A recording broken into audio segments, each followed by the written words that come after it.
This technical activity, it will be done in two different phases or groups. So you'll have one group doing activity one group doing activity two. The goal of this one's to work on our throw-ins a little bit, but the real goal is to work on our trapping. The better we can trap the ball with our body and then get a pass back to a player in any soccer situation is what we want. What's nice about doing it from a throw-in is that the ball bounces more, so you see more balls bouncing they have to control, but in a smaller, easier to control space. So we'll do this through two ways. The first way, the first activity, it'll be a throw-in game, and the way this throw-in game works is that there will be your group in half. Have half the players stand along the outside in a circle, and the other half come to the middle with a ball in their hand. And the way this will work is that these outside players will basically call for the ball and say, hey, communicate essentially, I'm ready to receive a throw. These players will throw the ball in. This player must trap the ball and try to do it within two touches would be ideal, right? Trap the ball, get it down, pass the ball back to another player. At the same time, all of the same thing will be happening. So all these players will be doing this all at the same time.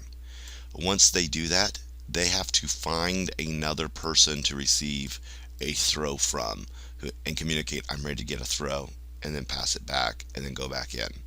Play it for 1 minute because there'll be movement for 1 minute. They'll be running around as they throw. It'll get kind of chaotic.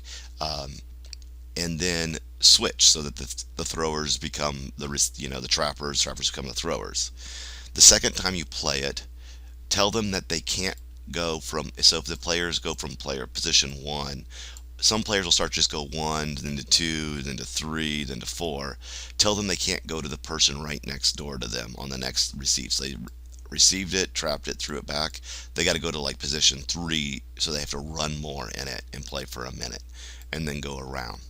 And then the final time you play it, basically say same rules, but they go at least two over, and count how many times they receive a throw in and pass it back, and see who gets the most traps and passes back accurately. So gamify it essentially, right?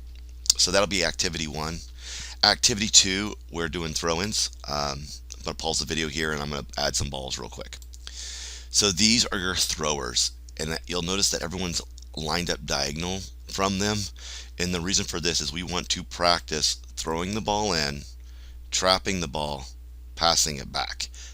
This player, when they throw the ball in, obviously needs to keep their feet down, right, and do a good thing.